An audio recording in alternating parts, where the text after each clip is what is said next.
I turned off news altogether. I hate to say it, but I don't trust much of anything. It's the rage bait. It feels like it's trying to divide people. If we got clear facts, maybe we could calm down a little. NBC News brings you clear reporting. Let's meet at the facts. Let's move forward from there. NBC News, reporting for America. Once upon a mundane morning, Barb's day got busy without warning. A realtor in need of an open house sign. No, 50 of them, and designed before 9. My head hurts. Any mighty tools to help with this plight? Aha! Barb made her move. She opened Canva and got in the groove. Bulk creating Canva sheets. Create 50 signs fit for suburban streets. Done in a click, all complete. Sweet! Now, imagine what your dreams can become when you put imagination to work at canva.com. Welcome to Ben Franklin's World, a podcast about early American history with Liz Covart. The study of history is key to understanding who we are and how we can affect a better future. Ben Franklin's World will introduce you to historical people and events that have impacted and shaped our present-day world. And now, here's your host, Liz Covart. Hello, and welcome to episode 38 of Ben Franklin's World, the podcast dedicated to helping you learn more about how the people and events of our early American past have shaped the present-day world we live in. Today's episode is dropping on July 14th, Bastille Day. On this day in 1789, citizens of France rose up and stormed the Bastille, a French prison, and that event marked the beginning of the French Revolution. So Bastille Day is to France what the 4th of July is to the United States. So for those who celebrate Bastille Day, Happy Bastille Day! And I would have given you my sentiments in French, but I have a really horrible French accent, so I think it's just better that we express them in English. Leave it at that. Although I bring up the French Revolution, today's episode is actually about another historical event, the 800th anniversary of Magna Carta.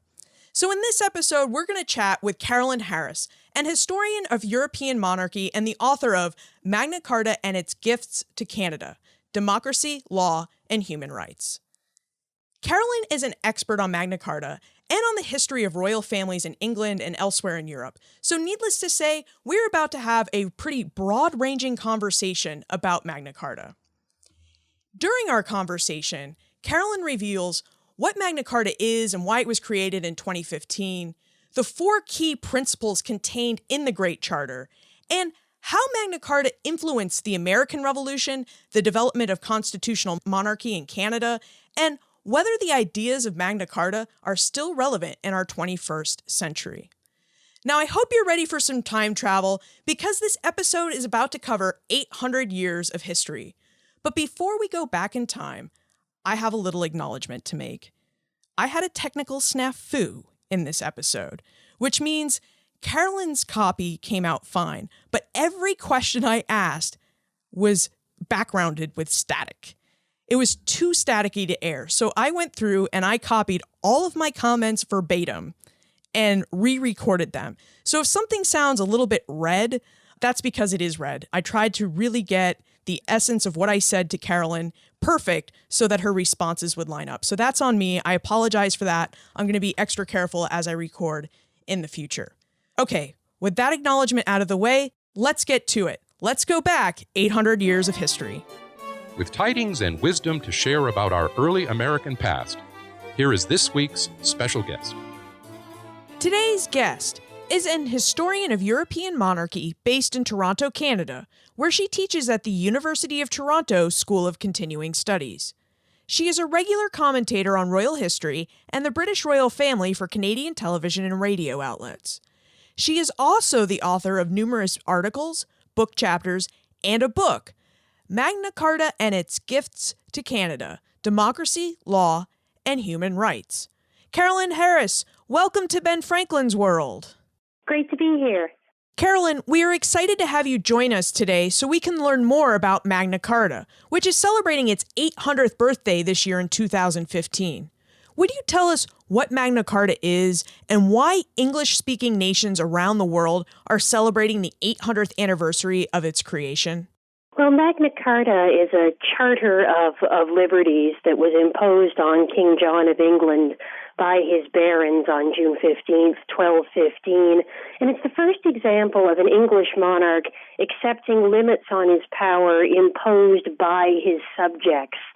And within the document, there are numerous clauses that are specific to the conditions of 1215, release of Welsh and Scottish hostages, for example.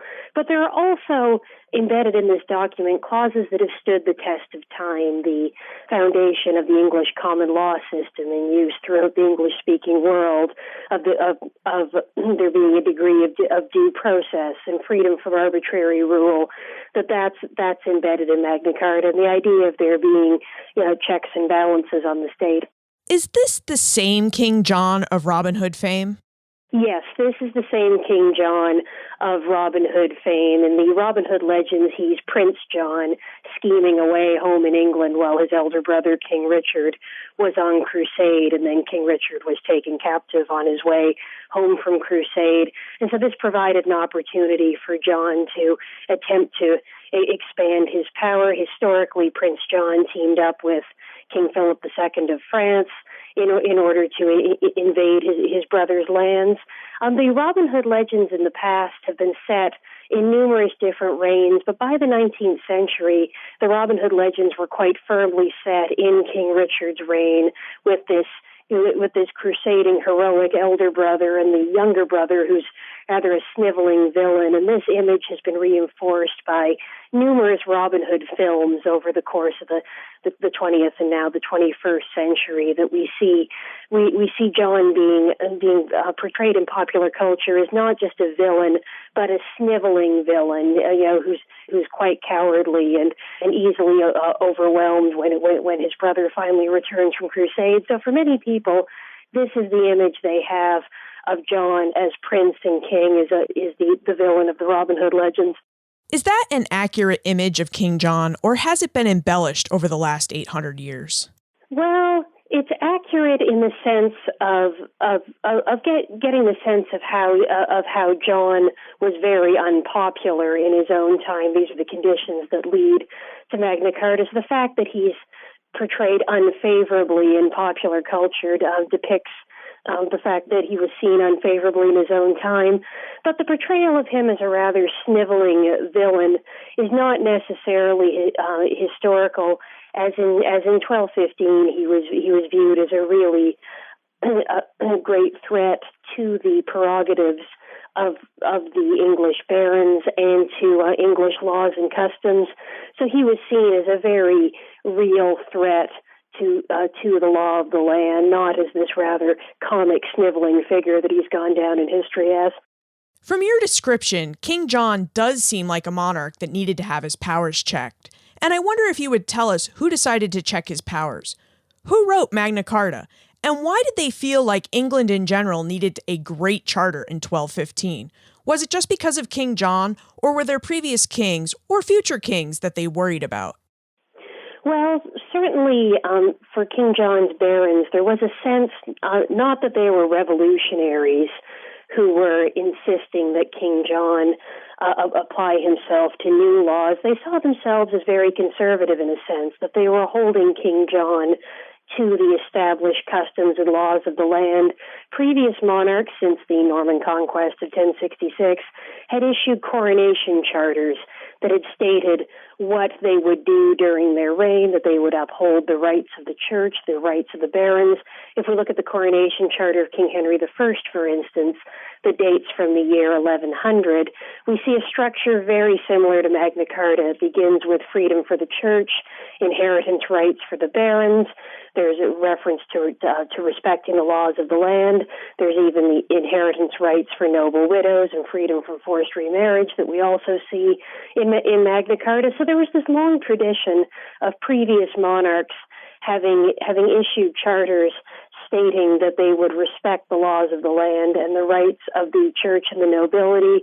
Various political circumstances had led to monarchs of violating these terms. King Richard's participation in the Third Crusade was extremely expensive, and so new taxes had been imposed in England. The Saladin tithe, as one of these taxes was known, and there were further taxes to pay King Richard's ransom once he was captured on his way home from crusade. This is where the phrase "a king's ransom" comes from. And then by John's reign, John managed to alienate very key groups among his subjects. First and foremost, the church. He was excommunicated by the Pope following a conflict over who would be the next Archbishop of Canterbury. The Pope favored Stephen Langton, who King John was against having in that post, as Langton was closely associated with the King of France and the French court. John and the King of France had been allies during Richard's reign, but were once again at odds once John became king. So John was very much against having Langton as Archbishop of Canterbury. Eventually, political circumstances would oblige him to accept Stephen Langton in this role, and Langton became one of the key authors of Magna Carta, bringing together the grievances of the various barons and merchants and clergy. The barons, of course, were a key group that John alienated as well. He needed almost constant funds for his wars against France. We have to remember at this time the King of England isn't merely the King of England, but Duke of Normandy, Count of Anjou, Duke of Aquitaine, all of these lands that are now part of northern and western France. This is the period in the early 13th century when the King of France is moving into these lands and conquering them from the King of England. So John required funding and military support for his various wars. And if he'd been able to deliver military victories, his powerful subjects might have accepted him despite all his other flaws. But the fact that he had a series of military defeats and lost much of this French land made him extremely unpopular. John also had a reputation for personal villainy that comes out in the chroniclers. We have to bear in mind a lot of the chronicles are kept by the monks at that time, and John was at odds with the church, so that influenced how he was perceived. But we see examples of previous kings had taken mistresses, but John seemed to favor the wives and daughters of his barons, which meant that some of his barons had very personal grievances against John and not simply political grievances. So by 1215, John has alienated the church, he's alienated a key faction of rebel barons, he's alienated the city of London. The loss of the city of London was what led to John having to accept Magna Carta. He's also alienated his son-in-law, Llewellyn the Great, Prince of Wales, and his future son-in-law, King Alexander of Scotland. So John's perceived villainy brought together all these various groups who might normally have conflicts with each other, but they were united in their opposition to John. In Magna Carta and its gifts to Canada, Carolyn reveals that the Great Charter outlined 4 key principles. Carolyn, you have touched upon these principles in passing, but would you address them more specifically? What are the principles contained in Magna Carta? Well, as I mentioned before, we do have all sorts of principles that apply to the conditions of the 13th century. But when we look more specifically at the center of the document, clauses 39 and 40, we see key principles that have stood the test of time. One key principle is the idea that nobody is above the law of the land. There were established customs and laws that dated from Anglo-Saxon times, from before the Norman conquest of 1066. And while we think of the first Norman king, William I, as William the Conqueror, William saw himself as the legitimate successor to the Anglo-Saxon line. The second last Anglo-Saxon king, Edward the Confessor, had been a cousin of his. So William the Conqueror made clear that he was going to respect and uphold these Anglo-Saxon laws that had existed before 1066. And the coronation charters of subsequent kings also made clear that they're part of that legal tradition. Now, where John alienated this key faction of rebel barons, that he placed himself as being above these laws of the land, imposing arbitrary and harsh punishments for comparatively minor offenses, making changes to the customary inheritance rights of the nobility to ensure that he would receive a greater amount of the income that was being transferred from generation to generation. So John had placed himself in a role where he was above the law in many ways. And what's key about Magna Carta is it places the king within the legal framework. There are clear penalties in the document if the king decides to violate the law of the land, that he might be punished financially.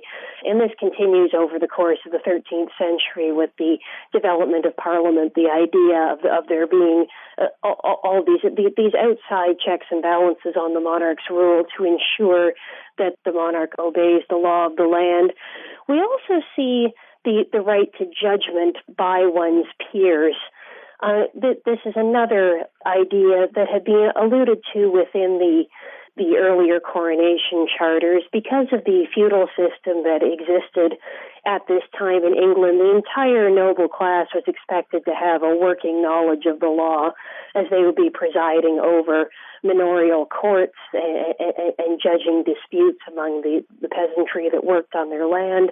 John's father, Henry II, had made efforts to centralize the justice system to some degree, ensure that there was a grand jury, but formal legal education and the law is a very specific profession doesn't develop until a bit later in the 13th century. At this time, the whole noble class is expected to have a knowledge of the law of the land, and therefore the nobility strongly believed in settling disputes amongst themselves. Previous monarchs had acknowledged this, that cases of treason, for instance, will be judged by the king, but land disputes between various members of the nobility might be judged amongst themselves. So we see this early nod to the right to judgment by one's peers. We see another key principle is an early example of women's rights in Magna Carta. It's a very small example for a very small portion of the population, elite noble widows who were exempt from forced remarriage and were allowed to receive their inheritance upon becoming widowed. And this wasn't seen at the time as strictly an issue that affected women, but that affected the entire noble class. Both King Richard and King John, in order to fund their various wars, Richard in the case of the Crusade and John in the case of his wars on the continent, had sold the right to marry noble widows to their supporters, those who provided either financial or military aid. And this was considered destabilizing for the noble class, as there was a lot of concern amongst the various barons that if one of them were to die in battle, his widow might be forced to remarry, and the second husband might squander the inheritance before the children of the first marriage were able to grow up and inherit. So we have this precedent being set that would later inform future legislation regarding women's rights and women's property. But at the time, it was very much seen as upholding the prerogatives of the noble class as a whole, making sure that inheritance passed smoothly from generation to generation. So we see all of these principles bringing together Magna Carta as a document that would uphold the legal rights of the nobility. There are also clauses applying to the clergy, Archbishop Stephen Langton being one of the authors of the document, a key author. The document, of course, begins with freedom for the church. We also see clauses regarding the rights of the merchants to come and go from England without let and hindrance, but it wouldn't be until later in the Middle Ages that we see the provisions in Magna Carta extending from free men to men of any condition they would be. It would take the breakdown of the feudal system before a lot of these privileges that applied to the barons would be extended to the population as a whole. Magna Carta was a big deal. It seemed that most Englishmen in the 13th century had heard of the document and could tell you the rights, privileges, and limitations on the powers of the king that it contained. But by the 16th century, it became an obscure legal text that few had heard of. Carolyn, how and why did the Great Charter fall out of favor and away from the forefront of English minds between the 13th and the 16th centuries? Well, it's interesting, over the course of the 13th century, Magna Carta was very well known because the document was copied by scribes, engrossed with the king's seal, and these various versions of the document were distributed throughout England and probably into Scotland and Wales as well, considering there was Scottish and Welsh participation in support for the document. So hundreds of copies of Magna Carta were created over the course of the 13th century, and the document was designed to be consulted in castles, in cathedrals, and in law courts throughout England. It was read aloud. We have to bear in mind that much of the population was not literate at this time. It was translated from the Latin into Norman French, the language of the nobility, and English, the language of the common people. And we see the document being reissued by John's son, Henry III, and his grandson, Edward I. And the document plays a key role in the political developments of the 13th century. The Second Barons' War breaks out during the reign of King Henry III, John's son. Now, Henry III did not share John's reputation for villainy. He's the king who commissioned the Westminster Abbey that we can see today, and was by all accounts a very devoted husband and father. So he had many personal virtues, but he was prone to favoritism and of favoring foreign relatives of his mother and his wife over his English barons. And so we see the development of parliamentary institutions to keep the king in check and ensure that there was that there was equality before the law. So this year isn't just the 800th anniversary of Magna Carta; it's also the 750th anniversary of the de Montfort Parliament, which served as a prototype for future parliaments. Edward I, John's grandson, also reissued Magna Carta. He was a more successful king in many ways than John and Henry III, in that he did have military victories. He absorbed Wales into England and invaded Scotland. For many people today, Edward I is best known as the villain in Mel Gibson's Braveheart, in invading Scotland and depriving the Scots of their freedom. So Edward I is certainly not well thought of in Scotland or Wales, but within England, he was generally seen as quite a strong king, and also one who was willing to work with his subjects to reissue Magna Carta. So there are a number of surviving copies of Magna Carta today that date from Edward I's reign. In the 14th century, Magna Carta, if anything, expands in significance because the feudal system breaks down. In 1348, the Black Death plague comes to England, and that reduced the population by 30 to 50%. And as a result of that, the peasantry, many of whom had been serfs bound to the land of their noble lords, they become more mobile. There's a number of peasant revolts in the 14th century. And Edward III, Edward I's grandson, issued the 6 statutes stating that the provisions of Magna Carta would apply to people of all social backgrounds, not simply free men, as the old distinctions between in serfs, peasantry, and free men were breaking down at this time due to the tremendous social change that followed the plague. It was affirmed in the 15th century that the legal provisions in Magna Carta also applied to ladies as well. So over the course of the Middle Ages, it looked as though Magna Carta, if anything, was becoming more significant rather than less so. This changes in the late 15th century with the Wars of the Roses, the conflicts between Edward III's descendants, the House of Lancaster and the House of York, and then the rise of the Tudor dynasty following Henry VII's defeat of Richard III at the Battle of Bosworth Field in 1485. That during both the Wars of the Roses and the Tudor period, there's the sense that a strong monarch was needed in order to ensure stability for England and England's independence against foreign incursions.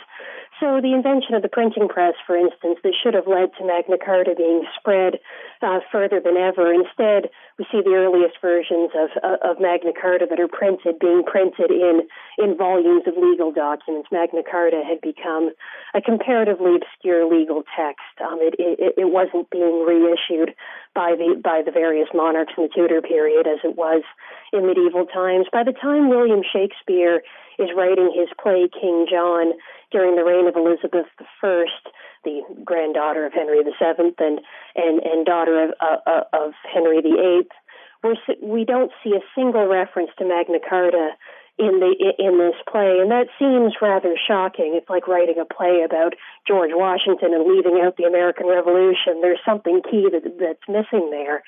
But in Shakespeare's time, Magna Carta was an obscure legal document, and it didn't have that popular significance. So if you watch a performance of Shakespeare's King John, you see the barons preparing to revolt, and then you see John's death in 1216 and the accession of his son Henry III. But that key moment in the modern consciousness, John accepting those limits on his power in Runnymede Meadow in 1215, the Magna Carta, that's not there in Shakespeare's King John. It wouldn't be until the reign of Elizabeth I's successor, James I, that Magna Carta would enjoy a revival that continues to the present day. The conditions in England required a strong monarch, so many in England let Magna Carta fall out of their minds because they didn't want the Great Charter to limit the powers of their king. But by the reign of King James I in the 16th century, Magna Carta saw a resurgence, and a lot of that resurgence seemed to be due to Sir Edward Coke and his work.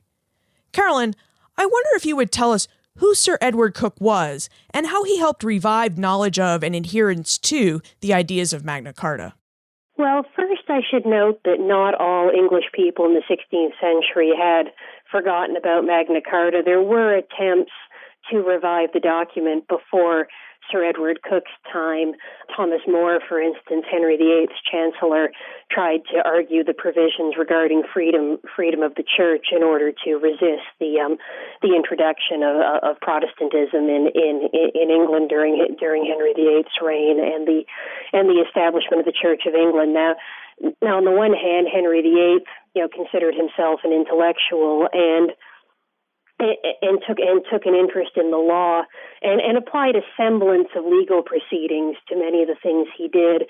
But Henry VIII was also very determined to have his own way, particularly in the matter of religion. And so Thomas More was beheaded for treason. So the fact that those who attempted to defend Magna Carta in Tudor times often met an end similar to Thomas More's discouraged the Charter from having its revival over the course of the 16th century. Now, Sir Edward Coke was a renowned jurist, and he had a very long career in the late 16th and early 17th centuries that spanned the reigns of Elizabeth I and her successors, James I and Charles I. So he was born at the right time in some ways when there was more openness to his ideas and to a revival of Magna Carta. James I, he had been James VI of Scotland before he became James I of England, was another monarch who considered himself an intellectual and had written a number of treatises on government. So rather than suppressing disagreement with his rule, James I was prepared to debate Sir Edward Coke, and Coke emphasized how important Magna Carta was to the foundation of English liberties. For Coke, Magna Carta wasn't simply another medieval charter, but was the foundation document of the rights and freedoms enjoyed by the English in his own time in the early 17th century. And Coke emphasized that key principle that not even the king was above the law of the land. Something else that Sir Edward Coke did as well was to expand the definition of arbitrary rule. Magna Carta's clauses had guaranteed a freedom from arbitrary rule, but Coke expanded that to address arbitrary taxation.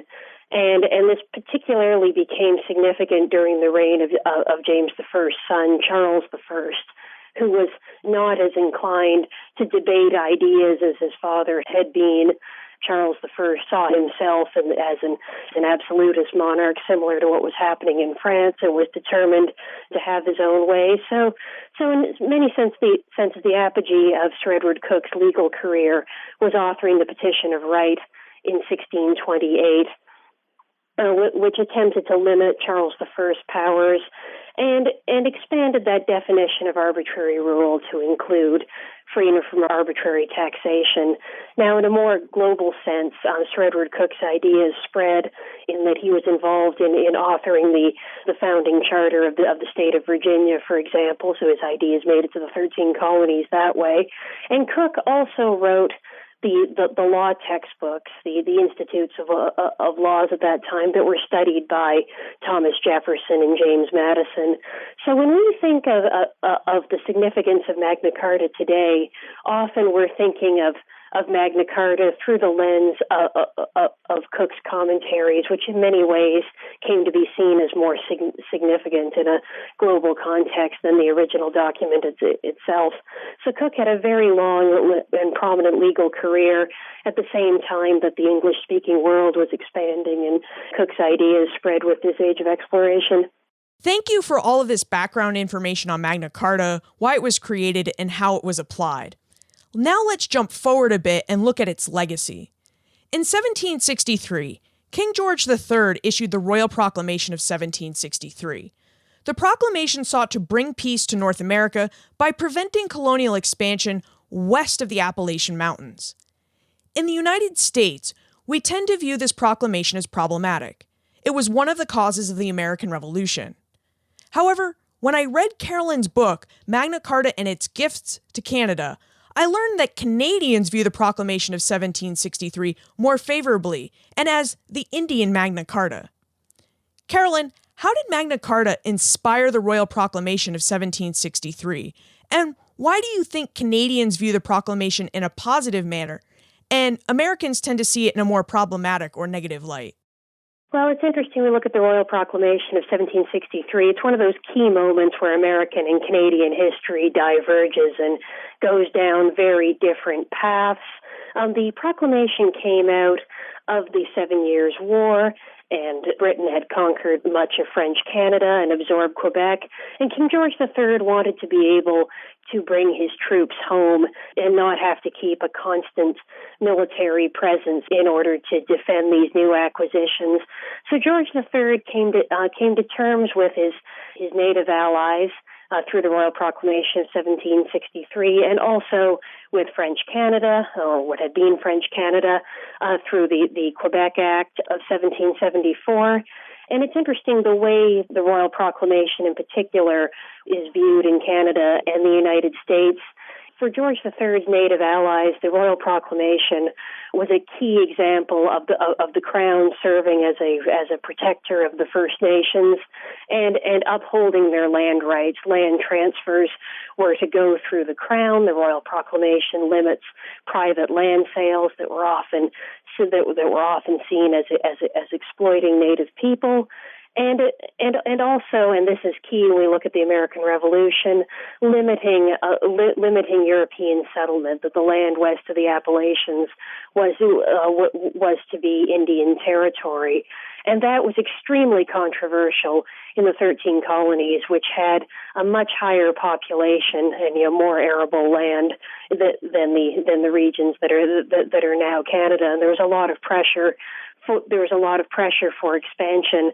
So the fact that this document had been drawn up between the Crown and the First Nations that didn't appear to take into account the expanding population of the 13 colonies, that made this document extremely unpopular in what is now the United States, even as it was seen as bringing stability to what is now Canada.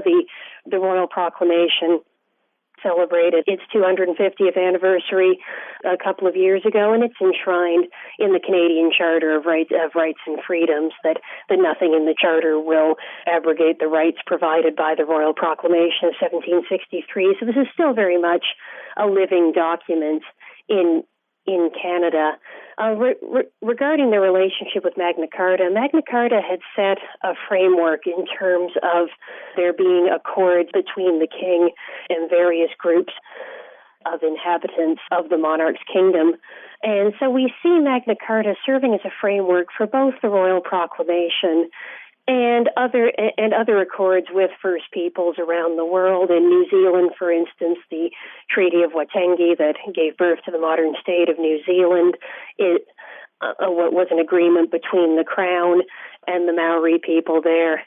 So in Canada and New Zealand and other nations as well, there's a sense of the Crown having this very special relationship with the First Peoples.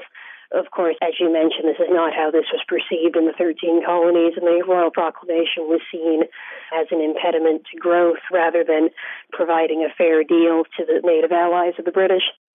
You mentioned that the proclamation line serves as a divergent point between United States and Canadian history. Let's explore that just a bit. First, would you tell us about the role Magna Carta played in the American Revolution and the founding of the United States?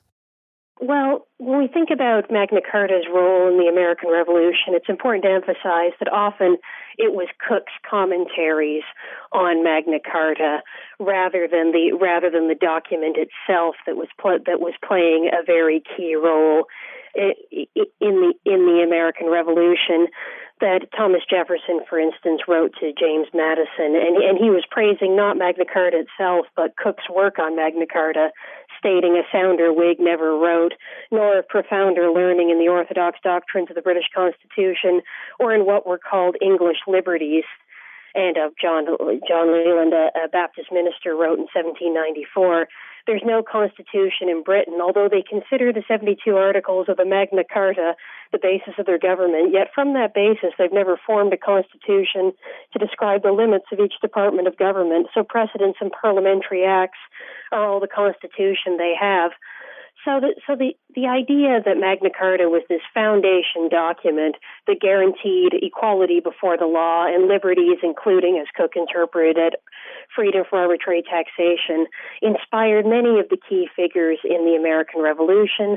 Magna Carta was also seen as a way of bringing together the very diverse settlers who settled in what is now the United States. William Penn, for instance, had Magna Carta printed, feeling as though settlers who came from regions that were not part of the English-speaking world should know their rights under Magna Carta so that they could integrate into the political and legal traditions of the 13 colonies. So Magna Carta assumed this totemic status in the United States that continues to the present day, because the key figures in the American Revolution viewed the document as being the foundation of all English liberties and political and legal rights, in the same manner as Sir Edward Coke had interpreted Magna Carta in 17th century England. How has Magna Carta influenced Canada and its government? Also, would you provide us with a brief overview of the structure of the Canadian government? Well, the system of government in Canada is different from that of the United States in that Canada is a constitutional monarchy with the Queen as head of state, as she is in 16 Commonwealth realms around the world, such as Australia, New Zealand, Jamaica, Papua New Guinea, the Solomon Islands. So we share a head of state with these other Commonwealth realms, but it's a distinct Canadian crown, the Queen in her role as Queen of the United Kingdom. That's separate from her role as Queen of Canada. The Prime Minister is head of government over a parliamentary system, and Canada achieved confederation in 1867. So this is later than the American Revolution, and Magna Carta had reached a different stage in its development. Over the course of the 19th century, a number of parliamentary acts repealed some of the specific clauses of Magna Carta. There are still clauses that remain on the statute books in the United Kingdom. For instance, freedom for the church, freedom for the City of London, and the justice will not be denied or delayed, one of the key clauses that had remained constant throughout the 13th century versions of Magna Carta. But the fact that Canada achieved its independence and inherited the British, constitutional and legal and political traditions in the 19th century rather than earlier meant that Magna Carta came to assume a different role. In Canada, Magna Carta came to be seen as a symbolic document to a greater degree that guaranteed rights and freedoms rather than legislation that should be taken literally. Magna Carta has been cited in Canadian court cases, but there's a sense that it's amenable to parliamentary legislation, whereas in the United States, For example, there are key clauses of Magna Carta and ideas from Magna Carta that went straight into the Bill of Rights in the Constitution. So Magna Carta was treated more literally in the American context than in the Canadian context, in which Magna Carta was but one aspect of this larger British constitutional tradition. A key aspect of Magna Carta's legacy for Canada is the development of the constitutional monarchy. As I mentioned before, King John is the first monarch to accept limits on his power imposed by his subjects, and that process continues with some exceptions. The Tudor period, as I mentioned before, as an example, monarchs have more power, but there's this general progression of monarchs having their powers limited more and more. Charles I, who had been limited by the Petition of Right, he decided to dismiss Parliament from 1629 to 1640, and ultimately Charles I lost his kingdom and his head during the English Civil Wars of the 1640s. And although the monarchy was restored in England in 1660, Charles I's descendants knew that they could not attempt to govern as Charles I had done, and had to make accords with their subjects. In 1689, following the Glorious Revolution of 1688, Charles I's grandchildren, William of Orange, who became William III, and Mary II, were invited to become joint King and Queen of England on the condition that they accepted a Bill of Rights that would limit their power and the power of their successors. So in the Canadian context, we see not only the English common law system, which had such a profound impact on the whole English-speaking world, but Magna Carta being at the beginning of this process that led to the development of a constitutional monarchy with the monarch as head of state and the prime minister as head of government that continues to be the system of government in Canada. We have gone from the 13th century to the 18th century. Let's bring it home, Carolyn. What would you say the legacy of Magna Carta is today? Do you think that the Great Charter and its ideas are still relevant in our 21st century? Yes, I think Magna Carta and its ideas remain relevant because this is a living document that has been interpreted and reinterpreted over the centuries. And in the 20th century context, it informed the United Nations Universal Declaration of Human Rights. And so the committee chaired by American First Lady Eleanor Roosevelt that brought together this declaration, made use of Magna Carta and other legal documents from around the world. And it took some of the ideas of Magna Carta that perhaps had only been seen in the context of the English-speaking world into a wider, more global context. And so we see 800 years after Magna Carta that its promises of freedom from arbitrary rule and equality before the law continue to resonate in a variety of political and social contexts. Let's move into the time warp. This is a fun segment of the show where we ask you a hypothetical history question about what might have happened if something had occurred differently or if someone had acted differently.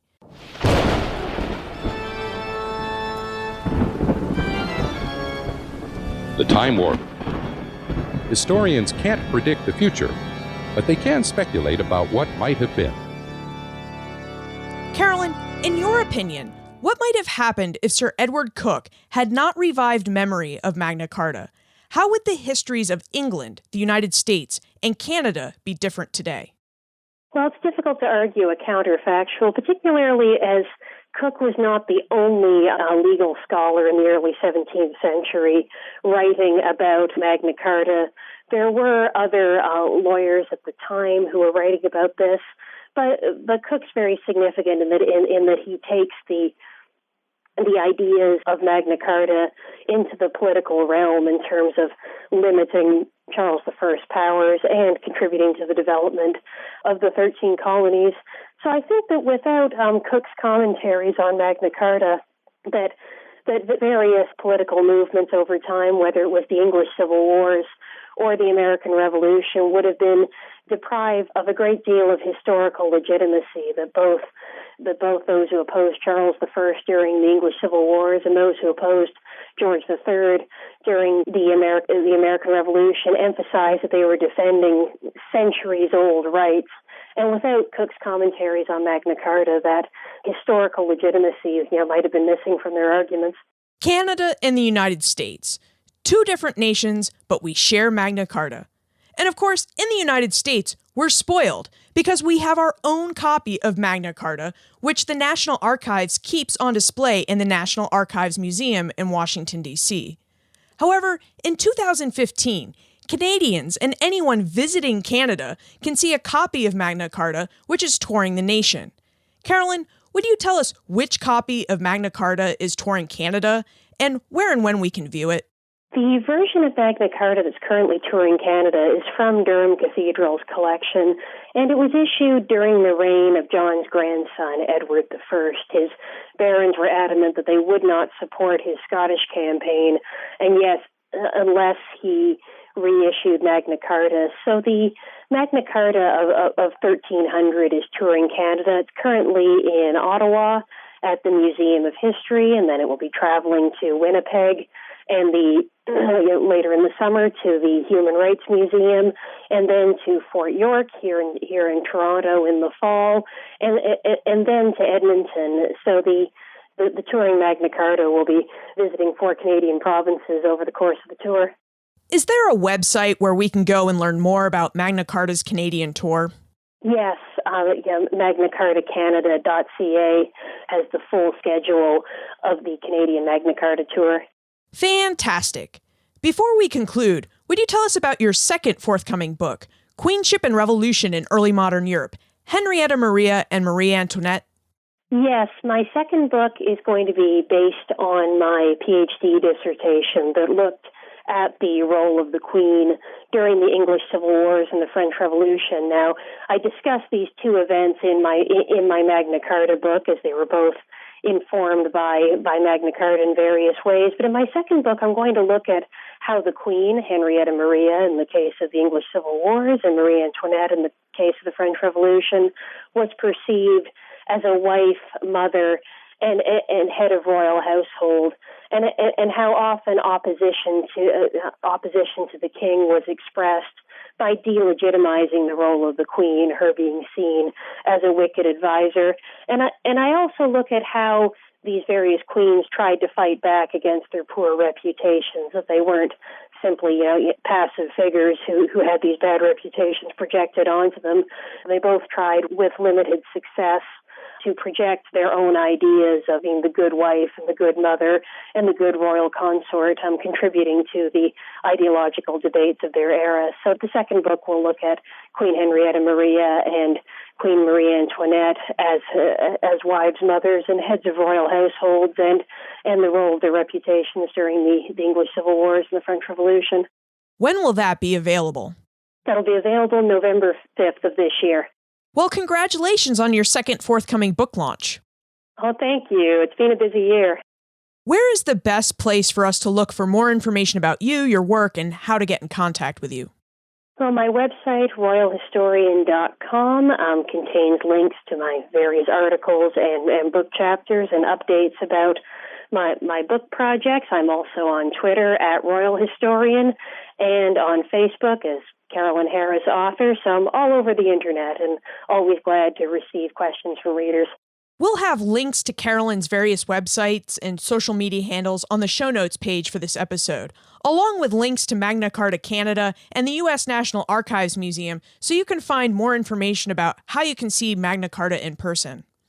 Carolyn, thank you so much for helping us celebrate Magna Carta's 800th birthday by helping us discover more about how it influenced early American history.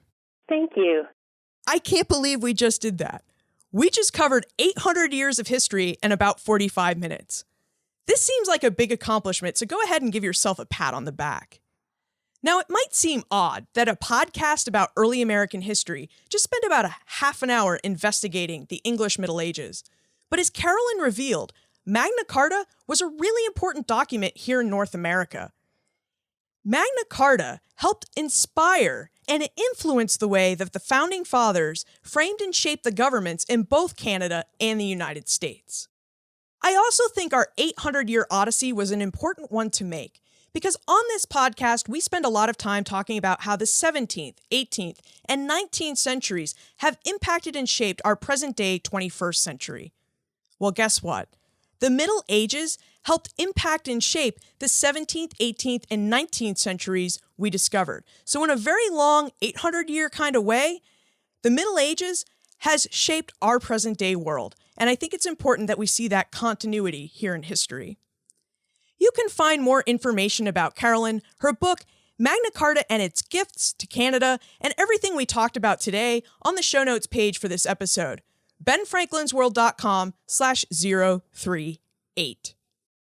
Have you signed up for our Ben Franklin's World listener meetup yet? It's going to take place on August 15th here in Boston, and it's going to be a tour of the city talking about the Revolution and specifically the Stamp Act. We're going to commemorate the 250th anniversary of the Stamp Act riots here in Boston with a special tour, a tour that I wrote. So I hope you're going to come along because I'm really excited to show you my city. You can find more information about the tour and you can sign up by going to benfranklinsworld.com/meetup.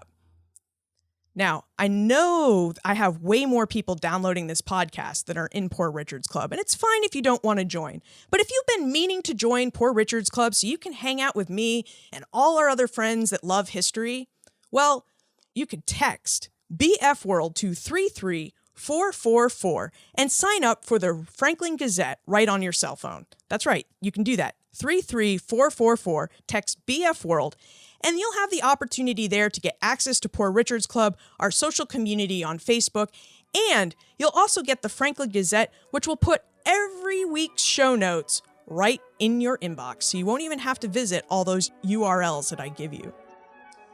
Finally, have you seen Magna Carta in person? I had the opportunity to see it at the Museum of Fine Arts in Boston last year in 2014, and it was a pretty impressive sight. The document wasn't nearly as big as I thought it would be, but it was still impressive. If you've seen Magna Carta, I'd love to know what your experience has been. Why don't you post a comment in Poor Richard's Club on the show notes page for this episode? You can send the comment to me via email, liz@benfranklinsworld.com, or if you can fit it in 140 characters, go ahead and tweet it to me at Liz Covart. And remember, never leave till tomorrow that which you can do today. Men need a store that has the right thing for their thing, like a Kenneth Cole suit made with Showflex fabric to keep them cool at their cousin-in-law's third wedding in the middle of July. Whatever the thing, Men's Warehouse has the clothes for it. Love the way you look, Men's Warehouse. Save over $200 when you book weekly stays with Vrbo. This winter, if you need to work, why not work from a chalet? If you haven't seen your college besties since, well, college, you need a week to fully catch up in a snowy cabin.